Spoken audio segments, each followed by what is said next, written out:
Time travel की एक ऐसी घटना जिसमें एक नौजवान लड़का साइंस एक्सपेरिमेंट करते हुए गलती से एक ऐसे पोर्टल को खोल देता है जो उसे समय में टाइम ट्रेवल करवा सकता था।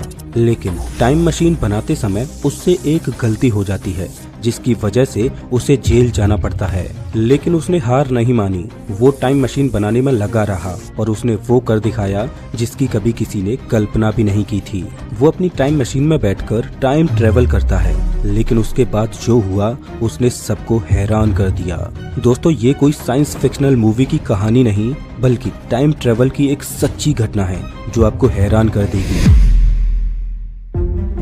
साल 1995 एक 21 साल का लड़का माइक मार्कम जो अमेरिका के मिसौरी में रहता था। माइक मार्कम ने इलेक्ट्रिकल इंजीनियरिंग की थी, तो वो इलेक्ट्रिकल डिवाइसेज पर एक्सपेरिमेंट्स करता रहता और यही कारण था कि माइक मार्कम के घर पर टूटी फूटी इलेक्ट्रिकल चीजों का कब्रिस्तान बना हुआ था जिनमें पुराने टीवी, सीडी, रेडियो इत्यादि पड़े थे। माइक मार्कम एक प्रोजेक्ट पर काम कर रहा था जिसमें वो एक जैकोब्स लैडर बनाने में जुटा हुआ था। दरअसल जैकोब्स लैडर एक डिवाइस होती है जिसमें दो धातु की छड़ों को इस तरह से वी शेप में लगाया जाता है। जब इन छड़ों में हाई वोल्टेज के साथ करंट फ्लो कराया जाता है तो इन छड़ों के बीच एक इलेक्ट्रिकल स्पार्क पैदा होता है जो धीरे धीरे इन छड़ों के ऊपर चढ़ता जाता है। इन छड़ों में हाई वोल्टेज के साथ करंट फ्लो कराने के लिए एक ट्रांसफार्मर का इस्तेमाल किया जाता है। एक स्टेप अप ट्रांसफार्मर की मदद से कम वोल्टेज को हाई वोल्टेज में कन्वर्ट किया जाता है। जैकोब्स लैडर में ये आर्क बनाने के लिए छड़ों के आसपास की हवा गर्म होनी चाहिए जिससे हवा में रेजिस्टेंस कम हो जाए और ये आर्क अच्छे से बनने लगे।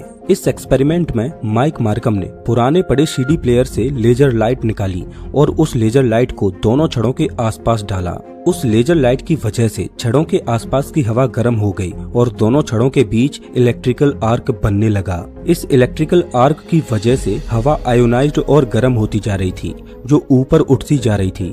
तभी माइक ने देखा कि उसके जैकोब्स लैडर के ऊपर हवा में कुछ डिस्टॉर्शन पैदा हो चुका है। माइक को कुछ समझ नहीं आ रहा था कि ये क्या चीज है, तो उसकी जांच करने के लिए माइक एक स्क्रू को उस एनर्जी की बॉल में फेंकता है। जैसे ही वो स्क्रू उस एनर्जी फील्ड में जाता है तो वैसे ही वो स्क्रू गायब हो जाता है। ये देख माइक बड़ा ही कंफ्यूज हो जाता है। उसे लगा कि स्क्रू उस एनर्जी फील्ड में जाकर कहीं पिघलकर भाप में तो नहीं बदल गया। तभी कुछ सेकेंड्स में वो स्क्रू जमीन पर गिरता है, लेकिन उस एनर्जी फील्ड से कई फीट दूर। उसने इस एक्सपेरिमेंट को बार बार रिपीट किया, लेकिन हर बार रिजल्ट एक जैसा ही आ रहा था। माइक मार्कम ने गलती से एक पोर्टल बना दिया। पहले तो माइक को लगा कि ये पोर्टल चीजों को टेलीपोर्ट करता है, लेकिन बाद में उसे